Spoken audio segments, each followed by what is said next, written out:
Thank you so, hey, hot mic, hello. Good evening, everyone. Thank you so much for coming out and supporting the Elon Wind Ensemble concert. We're really excited about this program because, as you can see in the program, we're kicking off our Carnegie Hall tour. And we couldn't be more proud of these dudes behind me. Can we give them another hand for all the hard work they're doing?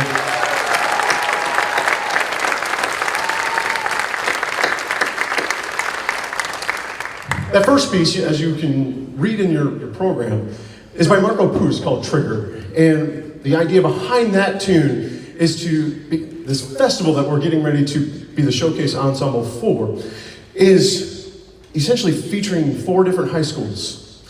And then we are the culminating ensemble, if you will. So we wanted to kick it off with a bang, if you will. Then this next tune, we're really excited to welcome one of my dear friends and awesome colleagues on guitar. And we're going to perform the 3rd movement of Jim Stevenson's Guitar Concerto. Can we please give a warm welcome to Dr. Carrie Harwood.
There's a lot of notes there.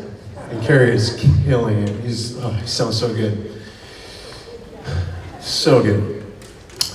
This next tune, again, I'm just surrounded by so many great people in our music department here at Elon. And you just heard from Carrie. And once we found out that we were actually invited to do this thing, I got thinking, okay, who else could we get involved in this project? And without really any hesitation, I was like, I've got to reach out to Dr. Todd Coleman and see if he'd be willing to write us a piece.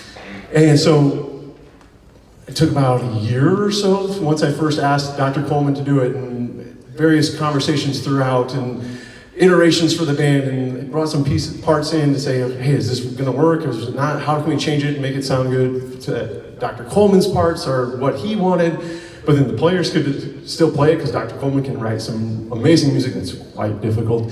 But without further ado, I'd like to invite Dr. Todd Coleman up to discuss the Ark of the Helios and the Celestial Dial. Dr. Coleman.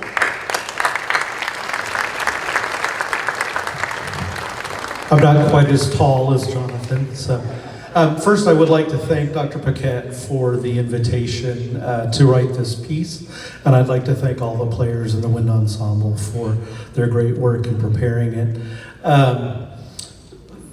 I grew up in Arizona, and as a youth, as a child, would often go into northern Arizona, up on the Mogollon Rim, Tonto National Forest, away from the city lights of Phoenix and that metropolitan area. And you can see a lot more stars than you can out here. I'm sorry, no slight to you all, but you can actually see the Milky Way and all of that. And so I grew up with a great love and kind of awe of looking up at the night sky and all that conjures in our imagination, feelings of kind of our smallness in the universe, and yet that we're all a part of this great, whatever nature in the universe. So when Jonathan invited me to write this piece, I had this idea for trying to capture the celestial mechanics or clockwork of the universe as cycles repeat from the movement of the planets and our sun and all the stars in our galaxy and all of that. And so this idea of the Ark of Helios was this kind of pre-dawn, the stars in the night sky, and then as the dawn approaches and the sky lightens up, and then finally there's this sunrise, and that almost begins almost like a time. Again, I'm from Arizona, so from morning it's quite pleasant, but in the afternoon it can bake you to death in a hurry. And so the sun is both a symbol of beauty, sunrise, sunset, but also historically in many cultures is both like a creation thing and also a destroyer in one. And so I wanted to kind of capture that, the awe of the sun. And some cultures in the world even worship the sun or the sun god because of its awesome power. And so this idea of the celestial dial is this recurring cycle that we go through. And many band pieces feature large groups of the ensemble playing just together, kind of in these unisons. This piece hardly does that at all. Only towards 2/3 of the way in, for about a minute, does it really do that, which makes it a lot harder on the players because they're sort of on their own all over the ensemble. And I appreciate their efforts to make that clockwork kind of tick together. And I hope that this piece evokes, if it were possible and everybody had the piece memorized, I'd say let's turn all the lights out and just play it in the dark, but I know that's not possible. They're all like, no, it's not possible. But I hope that it evokes something in you, that kind of awe of the natural world and both the almost scientific precision of the universe we live in, but also this great, beautiful, kind of flexible thing that we enjoy.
Before we play our last piece for this concert, first, there's so many people that have made this event possible. We've tried to list as many of them that we can in the back of the program. Please, please, please, can we give a huge a round of applause for all those folks that have made this happen?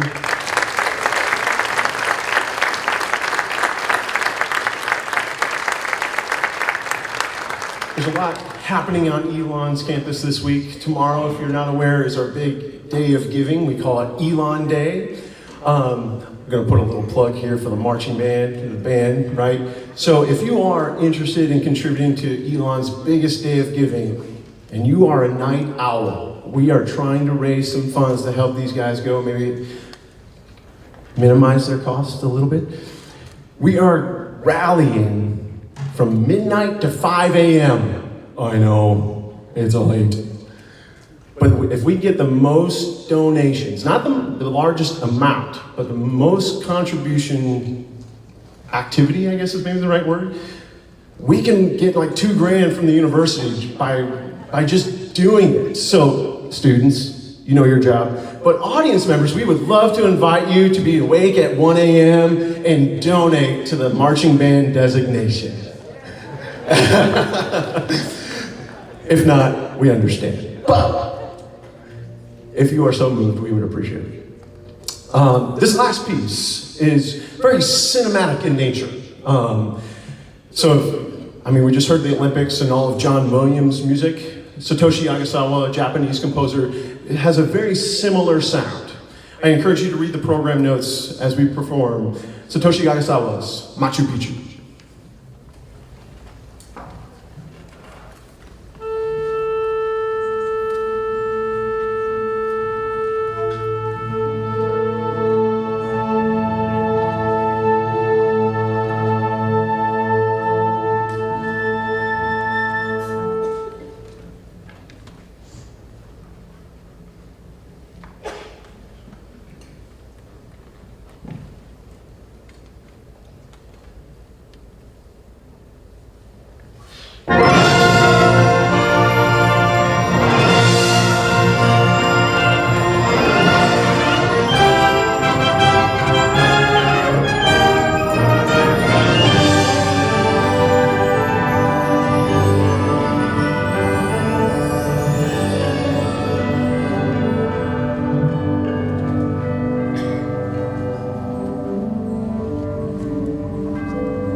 Thank you.